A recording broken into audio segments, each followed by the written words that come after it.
Bonjour, en ce jeudi 12 avril, la campagne électorale se durcit, preuve que l'échéance approche, mais ceux qui s'affichent en une aujourd'hui ne sont candidats qu'à une chose, l'éternité. C'est tout d'abord le visage de la résistance qui noircit la une de Libération.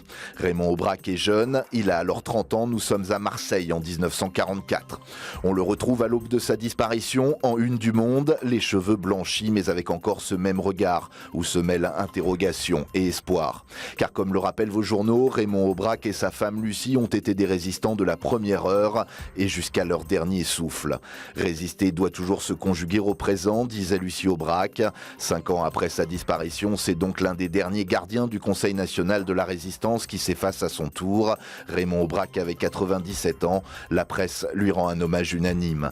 Et comment ne pas voir un lien avec la disparition de cet autre résistant, symbole de l'indépendance algérienne. Ahmed Ben Bella s'est éteint hier à Alger à l'âge de 95 ans. Fin des hommages et retour à l'actualité politique en une du Parisien, avec un président qui remet les clés aux électeurs. C'est à vous de décider, votre choix sera le bon. Mais gare à la gauche de la gauche, semble dire le Figaro, pour qui l'extrême gauche se prépare à faire déraper le candidat Hollande, un candidat placé sous surveillance par Mélenchon et les trotskistes.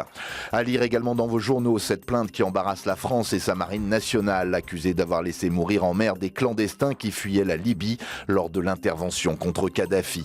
Autre plainte déposée cette fois contre les contrôles aux faciès pratiqués par la police française. Selon une étude du CNRS, les Blancs sont entre 6 et 8 fois moins contrôlés que les autres. Une discrimination institutionnalisée en France, selon cette ONG qui porte plainte. Le Parisien aujourd'hui en France se veut lui plus léger en célébrant les 20 ans du parc Euro Disney de Marne-la-Vallée. Un parc devenu la première destination touristique en Europe avec en moyenne 15 millions de visiteurs par an. À l'époque, on parlait d'un Tchernobyl culturel.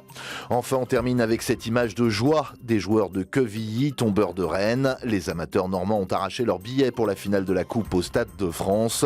Pour ceux qui n'y connaissent rien, c'est un peu comme si le petit Pousset dévorait l'ogre et voulait s'offrir un lion en dessert. C'est énorme. Bonne lecture et à demain.